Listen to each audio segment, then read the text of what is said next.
咱來關心這中華會談是來通過振興經濟自治條例，一個人是會當領到6000塊的禮金，今仔日就開始分啊。公所這方面是表示講，這條錢呢是因扣稅省落來的，對地方的財政其實是並無影響的。另外，在線西鄉台電生活福利金，今年嘛來加碼，一個人是會當領2500，嘛是對今仔日開始領。公所人員無用咧點錢，甲6000塊的禮金裝入紅包袋內底。中華縣會端鄉因應中東戰爭造成民生物資起價，進程是來通過穩定振興經濟禮金自治條例，拜一開始要發放鄉內每一個人6000的禮金。大部分的民眾攏真認同，認為地方財政有剩都應該要有合理的運用。當然是開心啊，天上掉下來的錢誰不開心？政府扣稅金應該是有存錢。你無就交轉國庫，咱也無法收稅，所以合理。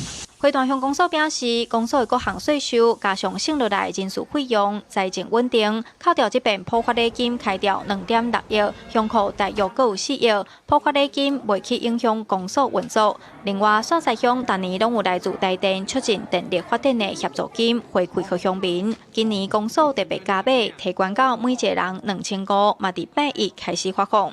那我們總共的人口數是15600多人哈，台電的補助的經費大概是1400萬左右。那我們考公所的自籌哈，大概是有2500萬，越多越好啊，越多越好了哈。跟上双薪有相關的，這是政府給我們的一個生活補助費嘛。我是覺得是這樣，跟選舉一點關係都沒有啦。除了中華會端鄉、線西鄉、地新店、宜蘭、苗栗等鄉鎮，嘛攏有普發現金的政策。因為今年底是選舉年，嘛有出現這是政治操作的步數。不過，會端公所甲線西公所攏表示，普發現金攏有相關的自治條例，也是法院依據，目的是希望減少不計起價對民眾生活影響。記者楊淑晴綜合報道。